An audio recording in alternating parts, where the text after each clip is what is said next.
కేటీఆర్ పర్యటనలో భాగంగా అక్కడక్కడ కొంతమందిని పోగేసి మాట్లాడినటువంటి విషయం మనం అందరం గమనించినాం.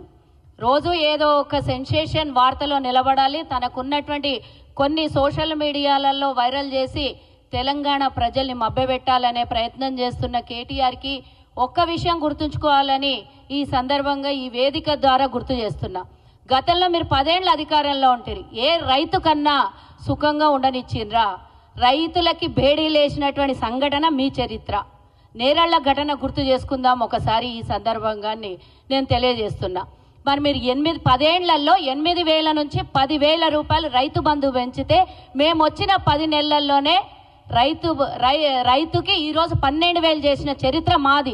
మీరు దిక్కుమాలిన వెధవేషాలేసి 7,25,000 కోట్లు తెలంగాణ రాష్ట్రం మీద అప్పు చేస్తే 17,000 కోట్ల మిగులు బడ్జెట్తో మీకు రాష్ట్రాన్ని ధనిక రాష్ట్రంగా అప్పచెప్తే ఈరోజు కుక్కలు చెప్పిన ఇస్తరాకులాగా తెలంగాణని అప్పులపాలు చేసి ఇచ్చిందే కాకుండా తాను చేసిన తప్పు తనకు తెలియదు అన్నట్టు నువ్వు చేసిన ఇన్ని తప్పులతోనే తెలంగాణ రాష్ట్రాన్ని అప్పులపాలు చేసింది కాక ఇస్తున్న మా మీద పొద్దుమూకుల లొల్లి అబద్ధాల ప్రచారాలు.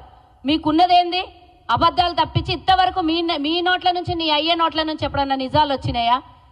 దళిత ముఖ్యమంత్రి నుంచి మొదలు పెడితే ఈ రేస్ కార్ల దాకా మీ లొల్లి ఇప్పటిదాకా అబద్ధాలదే తప్పించి ఒక్క మాట నిజం కాదు. మీరు 10 ఏళ్లలో రైతు బంధు రూపంలో 22,000 కోట్ల రూపాయలు రైతులకు ఇచ్చిండ్రు. అది కూడా కొండలకి, కోనలకి, గుట్టలకి, వాగులకి, చెరువులకి, హైవేలకి, వెంచర్లకి ఇస్తే 22,000 కోట్ల రూపాయలు. అది కూడా ఔటర్ రింగ్ రోడ్ని అమ్మేసి రైతు రుణమాఫీ చేసినటువంటి చరిత్ర మీది. మేము ఏమీ అమ్మకుండా 7.5 లక్షల కోట్ల రూపాయలు అప్పు చేసి వదిలిపోయిన మీరు ఈరోజు మేము 21,000 కోట్ల రూపాయలు మీరు 10 సంవత్సరాలలో చెయ్యనటువంటి ఏ ఒక్క ఇంత పెద్ద ప్రాజెక్టుని మేము 10 నెలల్లో 21,000 కోట్ల రూపాయలు రైతు రుణమాఫీ చేసినాం. మేము ఏకకాల రుణమాఫీ. నీలాగా వడ్డీలు 25,000, 30,000, 50,000 కట్టి అస్సలు దాన్నే పెట్టి మేము వచ్చిన తర్వాత ఆ భారం అంతా మా మీద వదిలేసినటువంటి నీలాగా చెప్పిన మాట ఆడిన మాట తప్పేటటువంటి చరిత్ర కాంగ్రెస్లో లేదు. ఆ రోజు సోనియా గాంధీ తెలంగాణ ఇస్తానని ఇచ్చినటువంటి చరిత్ర మాది. సోనియా గాంధీ గారి నోట నుండి రైతు రుణమాఫీ కానీ 6 గ్యారెంటీలు కానీ సోనియా గాంధీ గారి మాట ఇందాక మా ఎమ్మెల్యే గారు అన్నట్టు ఇది శిలాశాసనం. 6 గ్యారెంటీలు అనేది ఒక రోజు ఆలస్యం అవుతున్నా కూడా మేము ఈరోజు ఉన్నటువంటి పరిస్థితుల్లో ప్రతి ఒక్కటి అమలు చేయడానికి మేము ముందుకెళ్తున్నాం. కానీ మీలాగా దొంగచాటున ముసుగులేసుకొని అబద్ధాల ప్రచారం కాంగ్రెస్ చెయ్యలేదు, చెయ్యదు కూడా. ఏ పథకాన్ని ఇచ్చినా, ఏ ప్రాజెక్టును చేసినా, ఏ అభివృద్ధి చేసినా కాంగ్రెసే చేస్తుంది. కానీ నీలాగా నీ అయ్యలాగా నీళ్లు నిధులు నియామకాల పేరు మీద నీ కుటుంబం లబ్ధి పొంది నీ కుటుంబం లక్షల కోట్ల ఆదాయం చేసుకొని తెలంగాణ ప్రజల నెత్తి మీద 2 లక్షల రూపాయల రుణం మోపినటువంటి దరిద్రం చరిత్ర కాంగ్రెస్ది కాదు. ఇంత చేసినా నువ్వు చేసిన అప్పుల నుంచి ఇప్పటిదాకా 3,000 కోట్ల రూపాయలు అస్సల్లో నుంచి కట్టినటువంటి చరిత్ర మాది. ఇప్పటిదాకా ఒక 65,000 కోట్ల రూపాయలు నువ్వు చేసిన దరిద్రం అప్పులకి వడ్డీలు కట్టాల్సి వచ్చింది. ఇది మాట్లాడవే ఏ సభలో కూడా మేమేం చేయకుండా తెలంగాణ ప్రజలను మోసం చేసి 7.5 లక్షల కోట్ల అప్పు చేసినామని ఏంటో మాట్లాడవే. దాన్ని మాట్లాడకుండా కాంగ్రెస్ ఇచ్చిన గ్యారెంటీలు అబద్ధము, కాంగ్రెస్ 6 గ్యారెంటీలు ఇచ్చి దాన్ని దాటేయడానికి డైవర్షన్ పాలిటిక్స్ చేస్తుంది అంటే నువ్వు చేసిన దొంగ పళ్ళకు ఈ ఈడీలు సిబిఐలు అవి ఇవి లొల్లి నడుస్తుంది. దానికి దీనికి ఎందుకు మెర్జీ చేసి మాట్లాడతావు?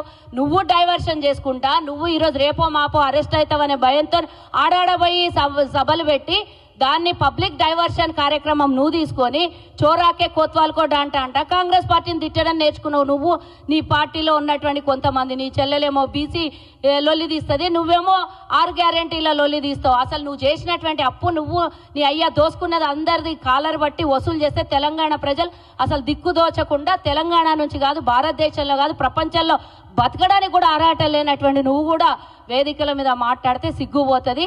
ఇంకా ఎక్కువగా మా జిల్లాకు వచ్చినావు. మా జిల్లాలో చాలా మంది లీడర్లు ఉన్నారు. మా జిల్లాలో కాంగ్రెస్లో జరిగినటువంటి అభివృద్ధి గురించి నువ్వు మాట్లాడడానికి నీకేమన్నా అర్హత ఉన్నదా? ఇందాక రామ్మోహన్ అన్న చెప్పిండు, మాకు ప్రాణహిత చెవెళ్ళ రాకుండా చేసినటువంటి దరిద్రం చరిత్ర నీది. మా జిల్లాకు వచ్చి మా మీదనే సవాల్ ఇస్తుతున్నావు రా. రామ్మోహన్ అన్న డీసీసీ అధ్యక్షులుగా ఉన్నారు. నీకే లెక్క కావాలనో, ఎవరికి రుణమాఫీ అయిందో, రేపు పొద్దున మేము 12,000 రూపాయలు ఎంతమంది రైతులకి 26వ తారీఖు తర్వాత మేము ఎంతమందికి ఇవ్వబోతున్నామో అన్ని లెక్కలతో సహా చూపిస్తాం. ఈ చర్చకు నువ్వు సిద్ధమా అని ఈ సందర్భంగా నీకు సవాల్ ఇసురుతూ రా మా జిల్లాలో వచ్చి మీటింగ్ పెట్టడం కాదు, మా జిల్లాలో వచ్చి సభ మమ్మల్ని పిలిచి నువ్వు ఎక్కడికి వస్తావు రా, మేము నువ్వు సమయం కానీ డేట్ కానీ స్థలం కానీ నువ్వన్నా చెప్పు మాకన్నా చెప్పమంటే మేము మా జిల్లాలో జరిగినటువంటి అభివృద్ధి గత 13 నెలల్లో మేము అన్ని చూపిస్తాం. నువ్వు 10 సంవత్సరాలు చేసినటువంటి అప్పులు కూడా ఆ సందర్భంగా చూపించాలని నేను డిమాండ్ చేస్తున్నా.